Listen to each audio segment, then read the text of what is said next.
पूरे साल हमारा लापरवाही में निकल गया। सोचते रहे कि अब पढ़ेंगे अब पढ़ेंगे अब पढ़ेंगे। हमारा एक एग्ज़ाम भी कंप्लीट हो चुका है, बीएसटी का एग्ज़ाम, और साइंस वालों का फिजिक्स का एग्ज़ाम कंप्लीट हो गया। फिलहाल मैं कॉमर्स वालों से बात कर रहा हूँ। बेटा, आपकी पूरे साल जो भी कंडीशन रही है फ़र्क नहीं पड़ता। आपने पूरे साल मेहनत करी है या नहीं करी है, फ़र्क नहीं पड़ता। ये जो 13 डेज़ है, ये जो गैप डेज़ है ना, ये डिसाइड करेंगे एक्चुअल में कि कौन बच्चा रिजल्ट ला रहा है, कौन बच्चा 90s में जा रहा है और कौन एवरेज स्कोर लेकर के अपनी 12th को क्लियर कर रहा है। अगर किसी बच्चे ने सही स्ट्रैटेजी के साथ गैप डेज को यूज कर लिया ना, तो बिलीव मी वो अभी भी 90s में जा सकता है। बट द प्रॉब्लम इज कि आप लोग 12th पहली बार कर रहे हो, आप लोगों को आइडिया नहीं है कि बेसिकली क्या पढ़ना है, क्या छोड़ना है, गैप डेज को कैसे यूज़ करना है। बट मैं पिछले 15 सालों से पढ़ा रहा हूँ बेटा, और मैं आपको एग्जैक्टली बताऊंगा कि इन गैप डेज में आपने कैसे पढ़ना है। और अगर आपने वो सारी स्ट्रैटेजीज फॉलो कर ली जो मैं आपको बताने वाला हूँ, तो बिलीव मी आपको सिर्फ एक हफ्ते में ना कॉन्फिडेंस आने लग जाएगा कि यस, आप बोर्ड एग्जाम को फोड़ सकते हो। स्क्रीन पे आप लोगों ने पढ़ ही लिया होगा बेटा, हमारा 13 डेज का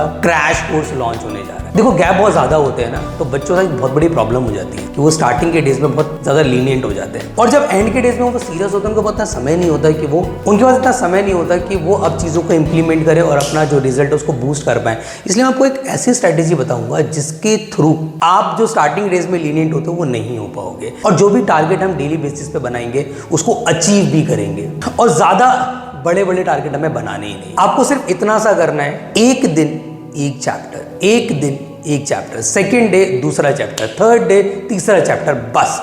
ये एक ऐसी स्ट्रैटेजी है, इसमें ना तो आप लीनियंट हो सकते हैं और ना ही हम ऐसा टारगेट बना रहे हैं जो अचीव नहीं हो सकता। बट एक बहुत इंपॉर्टेंट चीज मैं आपको बताऊंगा कि 1 डे 1 चैप्टर कंप्लीट कैसे करना है, चैप्टर को शुरू कैसे करना है, चैप्टर को हमें कैसे पता लगेगा कि सर हमारा हो गया बाइंड अप या हमें कुछ और इस चैप्टर में करने की अब जरूरत नहीं है। वो सारी चीजें मैं आपको इस वीडियो में बताने वाला हूँ। बस एंड तक वीडियो देख लेना भाई, आपके काम की वीडियो। बहुत एफर्ट लगाने वाला हूँ। अगले 15 दिन मैंने आप लोगों के नाम कर दिए, और अगले 15 दिन में जो कंटेंट जाएगा ना, वो मेरे 15 इयर्स का एक्सपीरियंस जाएगा। और ये एक्सपीरियंस आपका रिजल्ट, मैं नहीं कह रहा कि 100 दिला सकता है 90s में, बट जो भी आपकी एग्जिस्टिंग कंडीशन है या जो भी आप अपनी स्ट्रैटेजी पढ़ोगे, उससे 1000 गुना अच्छी कंडीशन जो मैं स्ट्रैटेजी बताने वाला हूँ और आपने इंप्लीमेंट कर ली, तो आपकी बोर्ड एग्जाम के टाइम पे होगी। और बेटा, इस चीज़ की टेंशन बिल्कुल भी मत लेना कि फर्स्ट एग्जाम आपका बहुत अच्छा चला गया है तो सारे एग्जाम तो बहुत ईजी आने वाले हैं, या फर्स्ट एग्जाम आपका खराब हो गया है तो बाकी एग्जाम भी खराब जाने वाले हैं। फर्स्ट एग्जाम को अब छोड़ दो, उसकी टेंशन लेना बंद कर दो। अब जो अगला गोल है ना, दैट इज योर मैथ्स। अब हमें उसको टारगेट करना है और कोशिश करनी है कि हम 90s या 100 में इस सब्जेक्ट में जरूर जाए। तो इमेज देख कर आपको आइडिया लगी रहा है कि बहुत सारी मल्टीपल बुक्स को अभी फॉलो नहीं करना है। एग्जाम आइडिया भी ले लूँ, एग्जाम्पलर भी ले लूँ, अरिहंत भी ले लूँ, यू लाइक भी ले लूँ, ये नहीं करना है। इस टाइम बहुत ही कम, बहुत ही लिमिटेड वही पढ़ना है जो एग्जाम ओरिएंटेड है, क्योंकि अब हमारे पास इतना समय नहीं है कि हम डीपली जाएं या मल्टीपल बुक्स को फॉलो करें। तो चलिए अब मुद्दे पर आते हैं कि सर अगले 15 डेज में बेसिकली आप कराने क्या वाले हो, अब ये बता दो। तो चलिए शुरू करते हैं। देखो यार, ऐसा है कि हमारे पास सबसे पहली बात तो टाइम बहुत है, और टाइम बहुत है तो इसका मतलब ये है कि हमने पूरे साल जो भी गलतियां करी है ना, उनको सुधारने का हमारे पास गोल्डन टाइम है। बट उसके लिए ना हमें एक स्ट्रैटेजी फॉलो करनी पड़ेगी। तो सीबीएसई एग्जाम दे रहे हो आप कोई एंट्रेंस एग्जाम नहीं दे रहे हो, कोई जेई एडवांस, जेई मेंस का पेपर नहीं है आपका, कोई सीयूईटी एग्जाम नहीं है आपका। सीबीएसई बहुत हद तक प्रेडिक्टेबल है। अगर हम एक स्ट्रैटेजी के साथ चलेंगे और पिछले 10 साल के पेपर देखेंगे ना, तो हमें एकदम आइडिया लग जाएगा कि किस चैप्टर में से क्या आता है।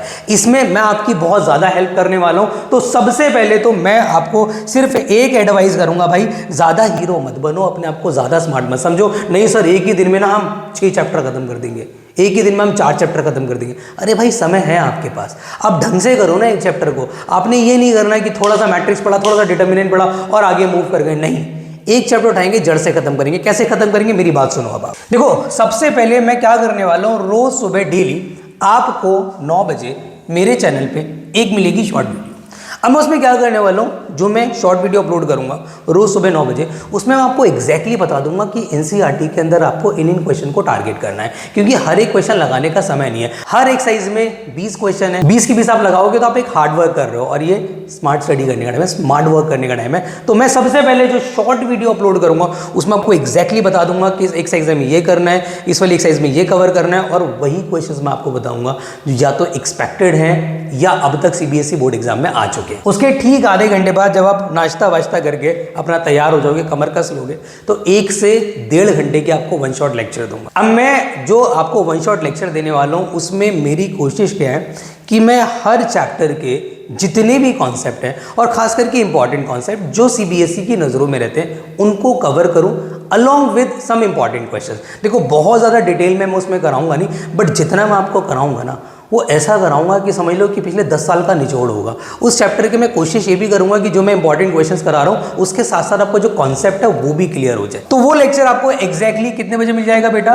9:30 बजे। तो आपने पहले इंपॉर्टेंट क्वेश्चन की वीडियो देखी, आपने सबसे पहले अपनी एनसीईआरटी में मार्क किया कि ये क्वेश्चंस को मुझे टारगेट करना है, एनसीईआरटी से शुरुआत करनी है, क्योंकि सीबीएसई बोर्ड एग्जाम ना सबसे पहले एनसीईआरटी को ही फॉलो करता है। तो एनसीईआरटी से ही आपने शुरुआत करनी है, आगे क्या क्या करना है आई विल टेल यू। फिर आपने वो लेक्चर जब देख लिया तो अब आप एनसीईआरटी के सारे इंपॉर्टेंट क्वेश्चंस जो मैंने बेटा यहाँ बताए होंगे शॉर्ट वीडियो में, इंपॉर्टेंट क्वेश्चंस को आप लगा लोगे, इंपॉर्टेंट क्वेश्चंस को आप कंप्लीट कर लोगे। ये एक तरीके से जो ये वीडियो जाएगी ना वन शॉट वाली, ये आपके लिए हेड स्टार्ट हो जाएगा। मतलब आपको खुद से मेहनत नहीं करनी है कि क्या होता था सर रिलेशन, क्या होता था रिफ्लेक्सिव रिलेशन, क्या होता था सिमेट्रिक, क्या ट्रांसलेटिव, ये सब आपको अब खुद से नहीं समझना है, नोट से नहीं समझना है, अपना टाइम बचाना है। तो वन शॉट लेक्चर देखा, आपको सारे कॉन्सेप्ट्स क्लियर हो जाएंगे। आपको उस कॉन्सेप्ट से रिलेटेड इंपॉर्टेंट जो क्वेश्चंस है वो भी मैंने लेक्चर में करा दिए, मतलब हेवी क्वेश्चंस मैंने इन शॉर्ट आपको करा दिए। तो जो भी मैंने इंपॉर्टेंट मार्क कराए होंगे एनसीईआरटी के अंदर वो उससे तो हल्के लेवल के क्वेश्चंस होंगे, तो उनको आपने अच्छे से लगा लेना है। उसके बाद मैं एक काम और करूंगा, जो भी मैं वीडियो अपलोड करूंगा वन शॉट, उसमें मैं आपके डिस्क्रिप्शन में PYQs,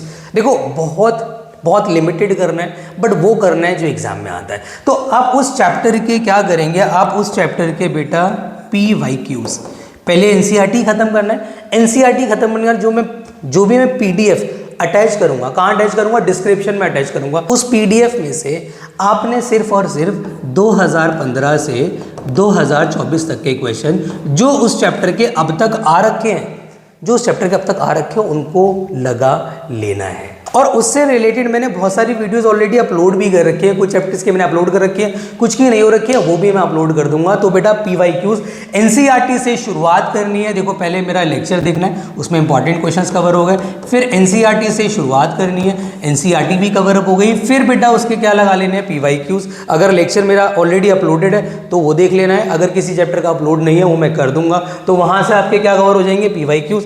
फिर आपका बचेगा MCQ and case study, MCQ and case study.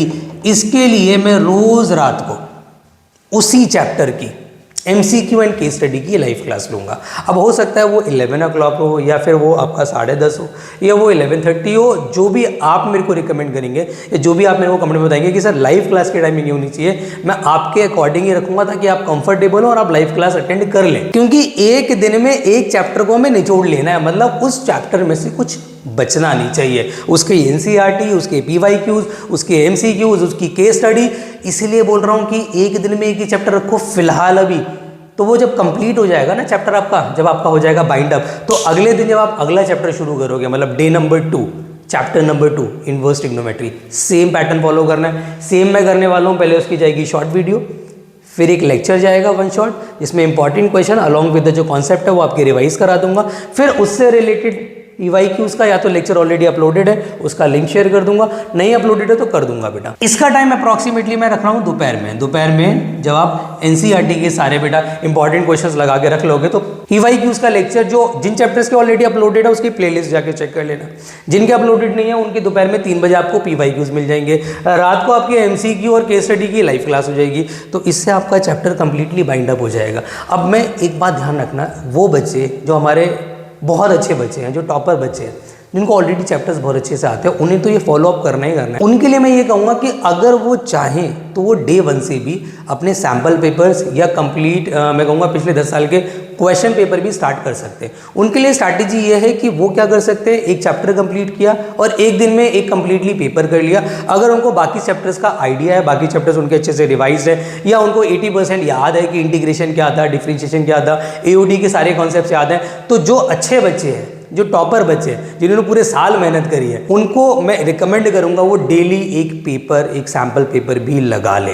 But जो बच्चे हमारे वीक हैं, जिन्होंने पूरे साल एंजॉय करा है लाइफ में, पढ़ाई के अलावा बाकी सब कुछ किया है, उनको मैं स्ट्रांगली रिकमेंड ये करूंगा कि फिलहाल स्टार्टिंग का वीक जो है स्टार्टिंग का जो एक हफ्ता है आप मेरे हिसाब से चैप्टर वाइज चल लो।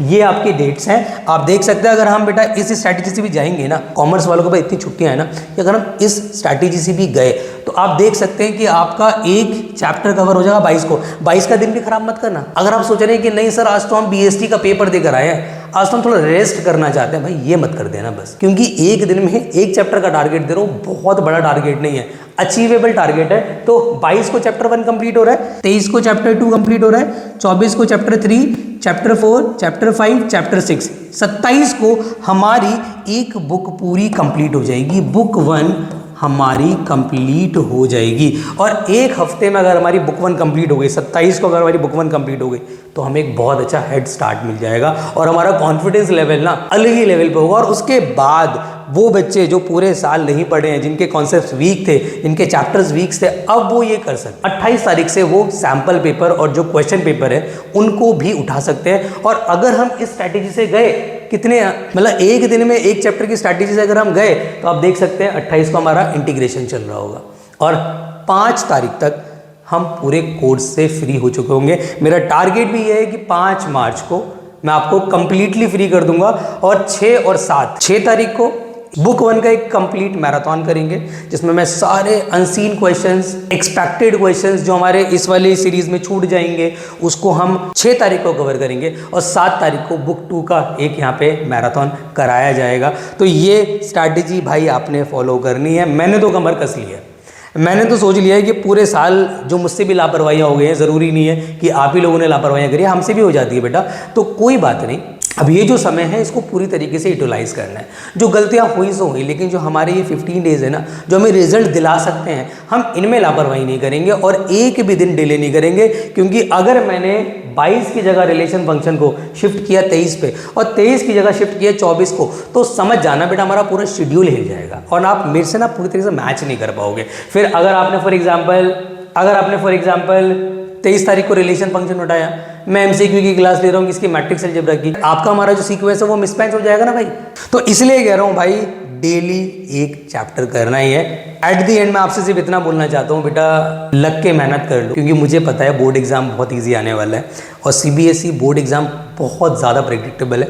हो सकता है कि जो हम सीरीज़ फॉलो करने वाले हैं उसमें से 70% 80% पेपर एज इट इज़ उठकर आ जाए और बाद में आपको ये रिग्रेट ना हो कि यार अगर मैं लास्ट के 2 हफ्ते में भी मेहनत कर लेता ना तो मेरा रिजल्ट कुछ और हो सकता था। इसलिए मैं आपको एक जिम्मेदारी भी दे रहा हूँ कि जब आप क्रैश कोर्स को फॉलो कर रहे होंगे तो नीचे कमेंट बॉक्स में आपको ये लिखना पड़ेगा अपने नाम के साथ कि Day 1 डन, Day 2 डन। आपका कमेंट आएगा तो मुझे भरोसा होगा कि यस मेरे बच्चे मेहनत कर रहे हैं। और ये जो कोर्स है, जो क्रैश कोर्स है, अगर इसके 1-2 चैप्टर से भी आपको लगा कि यार ये बहुत काम का क्रैश कोर्स है, ये औरों से भी शेयर करना चाहिए, तो बेटा कंजूसी मत करना, शेयर ज़रूर कर देना।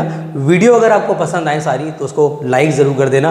और अभी तक चैनल को सब्सक्राइब नहीं किया है और आप ये 13 डेज़ का हमारा क्रैश कोर्स को मिस करना नहीं चाहते हैं तो भाई सब्सक्राइब कर लो ताकि आपको डेली नोटिफिकेशन मिल जाए। तो ध्यान रखना, short video, 1 shot video and रात को लाइव क्लास और MCQ की स्टडी, कुछ भी मिस नहीं करना है। तो मिलते हैं सीधा क्रैश कोर्स में। जब तक अपना ख्याल रखें, खूब मन लगा के पढ़ाई करें एंड भाई हाथ जोड़ के विनती है इस 2 हफ्ते में तो एटलीस्ट डिस्ट्रैक्ट ना हो। Bye bye.